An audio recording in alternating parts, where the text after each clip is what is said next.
I was pretty bad. I really didn't care. I was like always mad and always yelling and screaming and cussing and fighting. I did not care about school. I slacked off a lot. I didn't come to school. Like freshman year, I was a whole different person. I was going through so much. I was in such a dark place.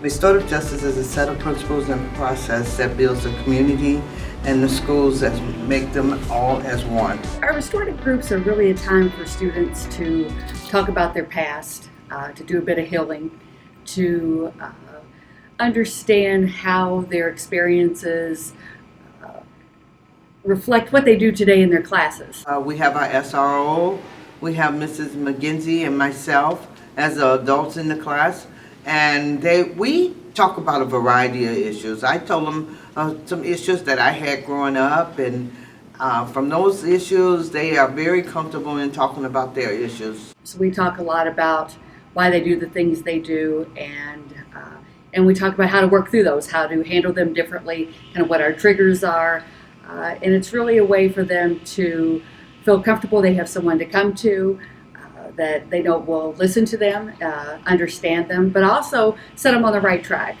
We don't validate misbehavior, but we redirect them, and they accept that because they know it comes with love. Our group is a group of kids that we have chosen that we feel that have had difficulty during school days, and we felt that needed a place to go so they can feel comfortable and talk about issues in their life. My role is to basically just hear their stories and talk to them about problems that they're having both inside and outside of school.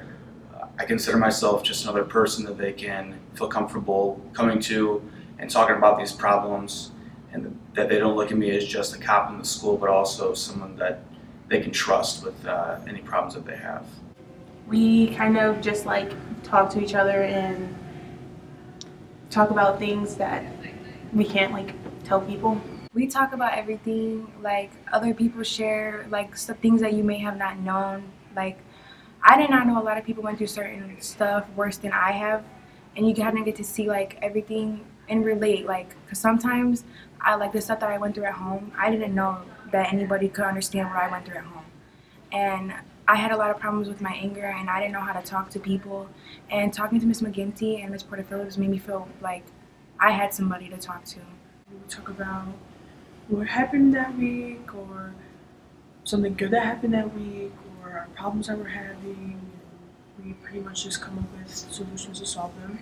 It calms me down. I know sometimes I have anger issues, so I get angry, so I can like talk to Miss Porter-Phillips and Miss McGinty about everything that's going on. This is the first year that Portage High School will be making, trying to go whole school with restorative justice, trying to include all the teachers and have circles with the kids so the kids can feel comfortable with their teachers and they can go on with their day.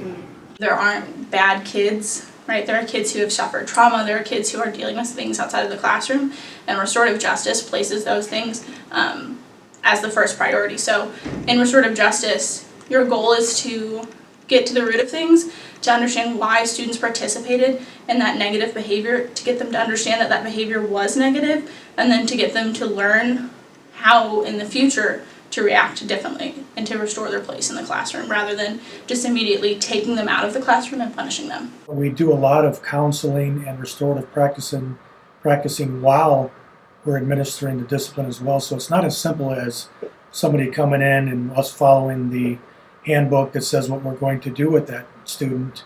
I think it's important that we do address what they did and what kind of harm might have been done to somebody else or themselves, and it's worked out for us in building relationships with our students. It was a good way to bridge that gap further between students and myself. Not only myself as the SRO here at the school, but also law enforcement in general.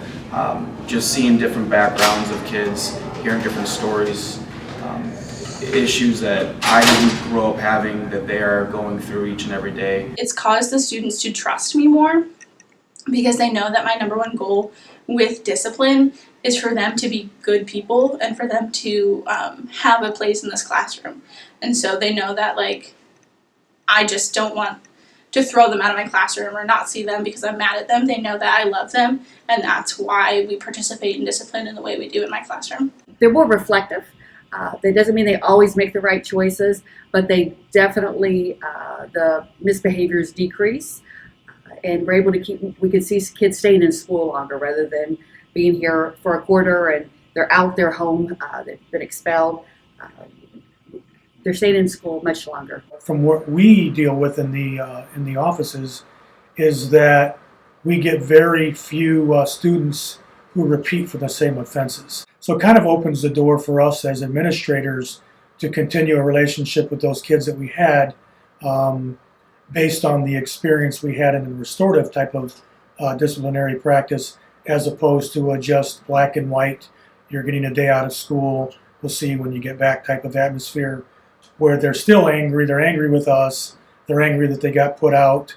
So there's definitely some value into doing it that way, other than just hard line, this is what we're going to do to you. Now I have kids that just come up to me all the time and just say good morning, which is a huge step to me from what it was last year. And now it's even more than that. Now it's them coming and telling me about what happened over the weekend, or they let me know about a potential issue that may happen in the school, or just anywhere in general. So it's been very beneficial for that. And again, just the fact that these kids will now come to me and just talk about how their day's going is really nice, and I really appreciate that.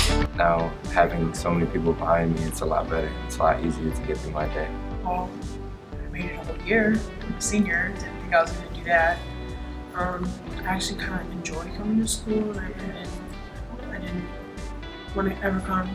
And I can't wait till Monday comes or till the weekend's over, because I can see all my friends. I can see Miss Porter Phillips. And now I really just like calm down a bit and take a breath and notice that like I'm not the only one who goes through stuff. There's people who go through a lot of things.